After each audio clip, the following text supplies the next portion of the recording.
नमस्कार। हिंदी TYBA प्रश्न पत्र क्रमांक 8 इकाई नंबर 3 और इस इकाई में से तीसरी इकाई का टॉपिक है रस। इस रस टॉपिक की चर्चा हम कर रहे हैं, जिसमें हमने रस के भेदों की चर्चा शुरू की है। रस की भेदों की चर्चा हमने की है, जिनमें से दो रस बाकी रह गए। एक है वात्सल्य रस और दूसरा है भक्ति रस। वात्सल्य रस किसे कहते हैं? तो वात्सल्य रस के बारे में हम कह सकते हैं कि विशेष प्रकार से मातृ प्रेम में वात्सल्य रस का प्रादुर्भाव होता है।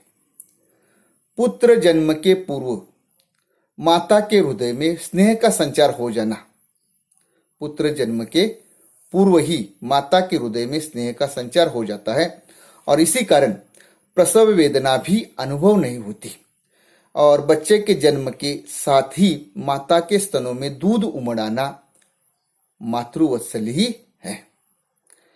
वात्सल्य रस के दो प्रकार बताए गए हैं, यानी श्रृंगार रस के जैसे दो प्रकार है, उसी प्रकार वात्सल्य रस के भी दो प्रकार बताए गए हैं। एक है संयोग वात्सल्य और दूसरा है वियोग वात्सल्य। संयोग वात्सल्य किसे कहते हैं? माता या पिता के उपस्थिति में बालक के प्रति जो प्रेम भाव व्यक्त होता है, माता पिता की उपस्थिति में बालक के प्रति जो प्रेम भाव उत्पन्न होता है, उसे संयोग वात्सल्य ऐसा कहा जाता है। अब वियोग वात्सल्य किसे कहा जाता है?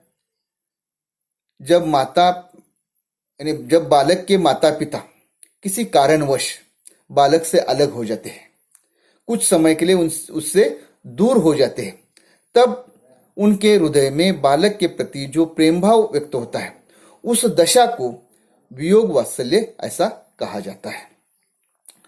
वात्सल्य रस की जो सामग्री है वो इस प्रकार है। वात्सल्य रस का स्थायी भाव है अपत्य स्नेह, अपत्य स्नेह या अपत्य प्रेम या वात्सल्य। आश्रय इसके कौन है? माता और पिता। आलंबन विभाग के अंतर्गत बालक या शिशु आता है। उद्दीपन विभाग के अंतर्गत बालक की चेष्टाएं आती है, जैसे बालक का तुतली बोली बोलना, घुटनों के बल चलना, लड़खड़ाते चलना, हट करना, ये सारी बातें उद्दीपन विभाग के अंतर्गत आती है और इन बातों को देखकर माता और पिता के हृदय में बालक के प्रति प्रेम भाव और अधिक बढ़ जाता है। अनुभव क्या है इसके? अनुभव है पुलकित होना, निहारना, गोद में लेना, चूमना, गले लगाना, हंसना आदि इसके अनुभव है। संचारी भाव के अंतर्गत क्या आता है इसमें? संचारी भाव गर्व, हर्ष, मोह, शंका, विषाद, औत्सुक्य आदि। यानी बालक को देखकर, यानी बालक ने कोई अच्छा काम किया तो माता पिता को बालक के ऊपर गर्व होता है। साथ साथ कुछ अच्छा काम करने से माता पिता हर्षित भी हो जाते हैं। मोह भी बच्चे के प्रति होता है, शंका होती है, संदेह होता है कि ये बच्चा मेरा कैसे आगे चलकर क्या क्या करेगा, इस बारे में मन में संदेह होता है। तो ये सारी बातें जो है वो संचारी भाव के अंतर्गत आती है और इन सभी के संयोग से वात्सल्य रस की निर्मिति होती है।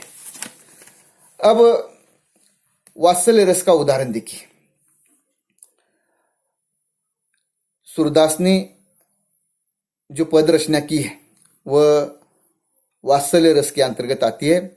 सूरदास जी ने लिखा है, देखिए, जसोदा हरि पालने झुलावे, जसोदा हरि पालने झुलावे, हलरावे दुलराई मल्लावे, जोई सोई कुछ गावे, मेरे लाल की आऊ निंद्रिया, काहे न आती सुवावे, तू काहे न बेगी सो आवे, तो को कान बुलावे। ये जो काव्य पंक्तियां है, ये काव्य पंक्तियां कोई भी माँ, कोई भी पिता सुनेगा तब उनके मन में बच्चे के प्रति अपने स्नेह का भाव पैदा होगा। तो ये हो गई वात्सल्य रस के बारे में थोड़ी सी जानकारी। अब अंतिम रस है भक्ति रस। और भक्ति रस में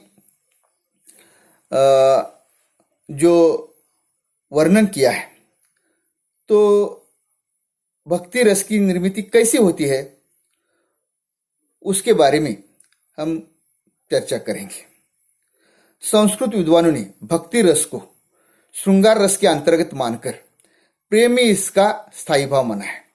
भक्ति रस को श्रृंगार रस के अंतर्गत मानकर प्रेम ही इसका स्थायी भाव बताया गया है और ईश्वर को इसका आलंबन विभाव स्वीकार किया गया है।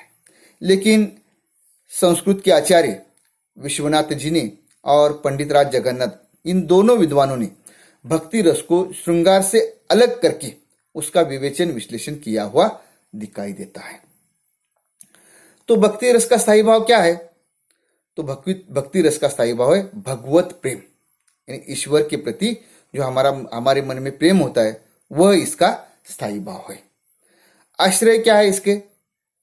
आश्रय जिसके मन में भगवत प्रेम पैदा होता है वह व्यक्ति, यानी वह व्यक्ति कौन है? तो वह व्यक्ति है भक्त। तो भक्त इसका आश्रय है। आलंबन विभाव यानी ईश्वर या ईश्वर का कोई रूप आलंबन विभाव के अंतर्गत आता है। उद्दीपन विभाव के अंतर्गत आते हैं पुराण, कीर्तन, भजन आदि सुनना, यानी पुराण की कथा सुनने के बाद हमारे मन में भगवत प्रेम पैदा होता है, कीर्तन सुनने के बाद हमारे मन में भगवत प्रेम पैदा होता है, या भजन सुनने के बाद हमारे मन में भगवत प्रेम पैदा होता है। उसी तरह मंदिर चले जाने से, मंदिर की घंटानाद सुनने से, या कोई दिंडी आप जब देखेंगे तो भगवान के प्रति मन में विशेष ऐसा प्रेम पैदा होता है। ये इसका स्थायी भाव। अनुभव क्या है इसके? अनुभव है रोमांच, यानी पुराण की कथा सुनकर ईश्वर की लीलाएं जब हम सुनते हैं तो मन शरीर पर रोमांच पैदा होता है शरीर में, या भगवान की मूर्ति देखकर उसको टकटकी लगाकर देखते हैं, गदगद होते हैं, ये इसके अनुभव है। संचारी भाव क्या है? हर्ष, जड़ता, स्मरण, उन्माद आदि इसके संचारी भाव होते हैं और इन सभी के संयोग से भक्ति रस की निर्मिति होती है। इसका उदाहरण हम देखेंगे, काव्य पंक्तियां देखते हैं हम।